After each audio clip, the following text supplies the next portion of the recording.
filter function in this video. So basically, filter function is just a function that allows for easy retrieving of data. You know, if you have a large set of data and you want to easily and quickly retrieve it, you can use the filter function and apply some criteria for you to be able to filter it.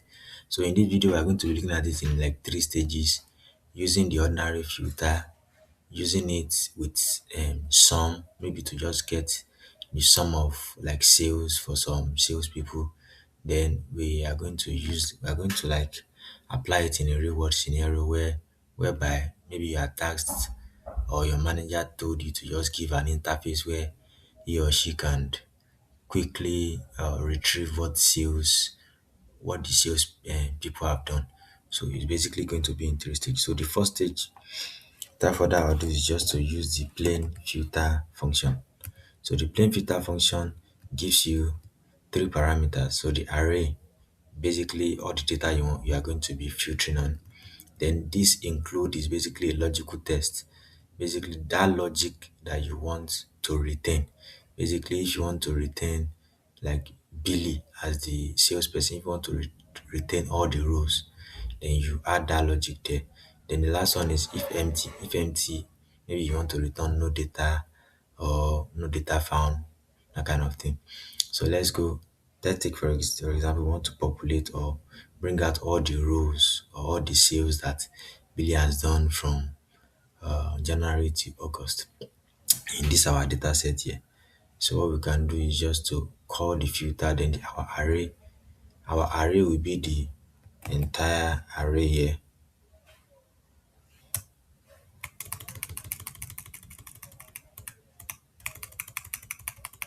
So let's start again. So this is our filter tab it.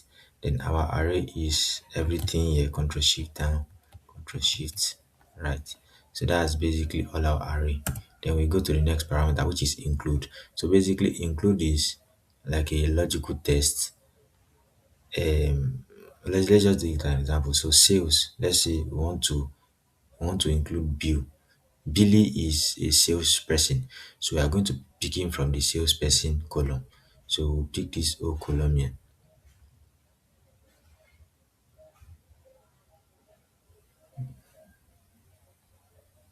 Yeah, so this column here, we'll pick the whole column. So since we have all the whole column, we'll now see is equal to Billy, which is the parameter that we're looking for, Billy here. So basically, it's going to search for the salesperson's column and select only Billy. So it's going to discard the rest and retain only Billy. Then if there's no data, then we can just say no data for Billy. No data here, then we close the function, then we click on enter. You can see now it gives us all the rows pertaining to Billy from January to August, all the sales that Billy has performed. So that's one way of using filter. And the other way is to combine it with sum. Take for example, you want to get the sum of all the sales that Billy has done from January to August, but a sum of it, basically like an aggregation. So what we can do is to use sum, but instead of using sum only, we will use filter inside the sum. Yeah. So this filter is basically like the same filter, but it's going to contain two criteria. Why? Because we are going to be filtering by Billy and we are going to be filtering by the month that we want, depending on how we want. So this task is basically saying filter Billy and only sales in January for Billy. So we are going to go about it the same way too. Our array is basically all the array here. Control Shift down, Control Shift right.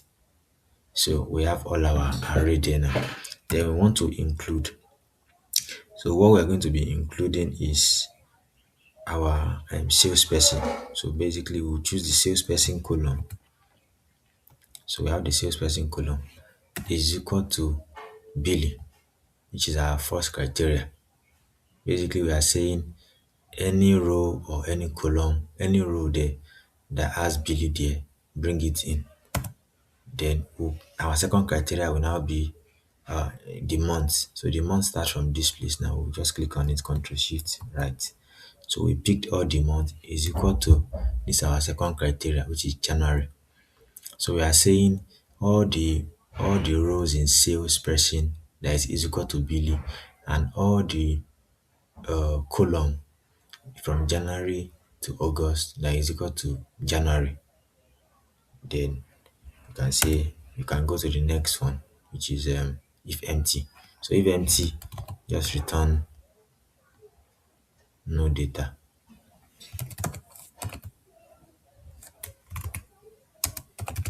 I mean that's optional anyways, but you can put it if you want. So we'll close the we are closing the filter function now. Then we also close the sum function. Then we can press enter. We're saying I have too many arguments.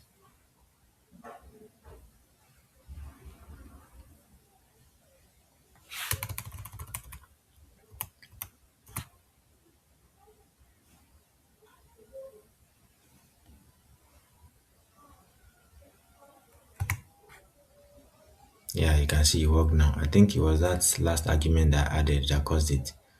So this is what Billy did in the whole of January. From January till all the whole of January, what Billy did. Billy appeared like 4 times here.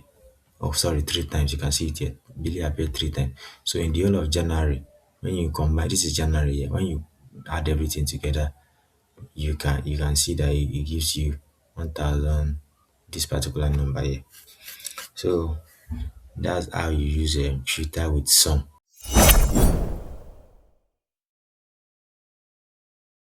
So in a real world scenario now, let's say your manager asks you to give him like an interface that you can use to just filter and see what the sales people are doing.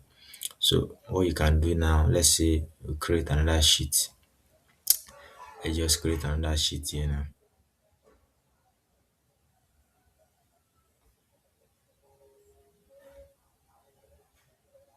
Yeah. So we have created another sheet now. So this sheet now, we just want our manager to see the salesperson and everything they have done from January to February. January to so let's click it here. So what we can do now, let's just indicate that this is name here so that the person will be able to know that these are the names that you can pick from. So let's just take like for example Steven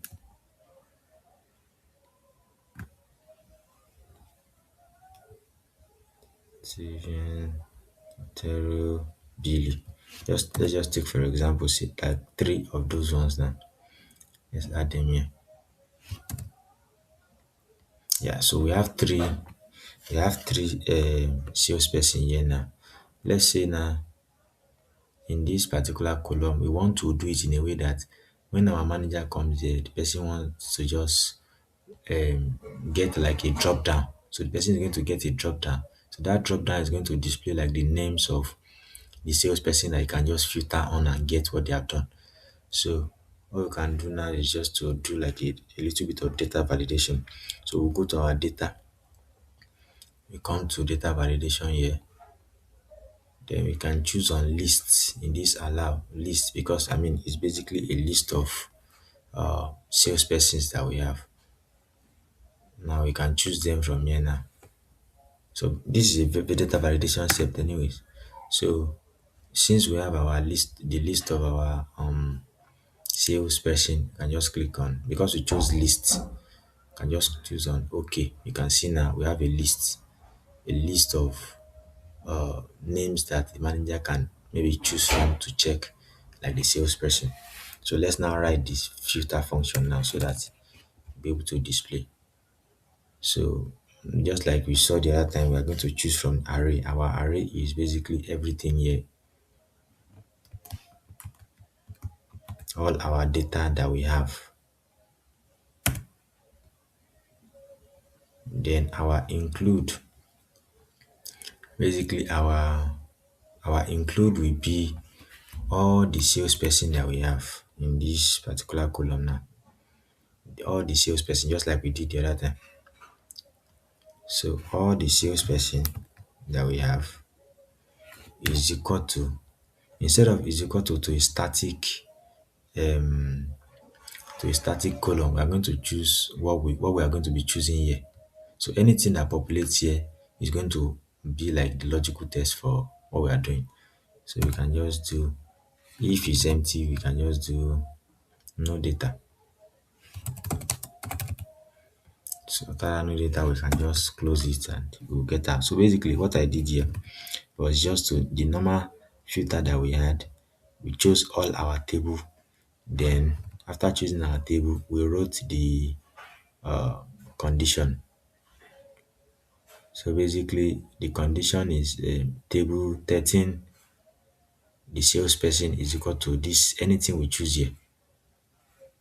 I think it's a mistake here.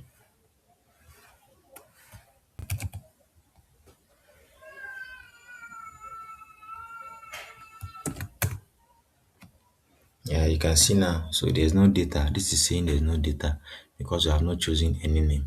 So when we choose a name here now, you can see that it populates everything of Otorio. Then for Billy, the person can see like everything here. So that's why filter is very important. So it makes like getting or retrieving data very dynamic. Yeah. So we can just quickly go over this formula again. So basically, this formula is saying filter from all the data in the table.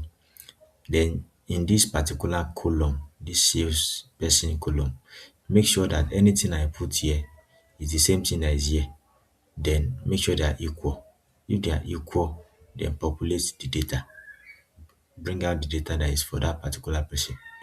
So that's what it's saying. So I mean that's all for filter.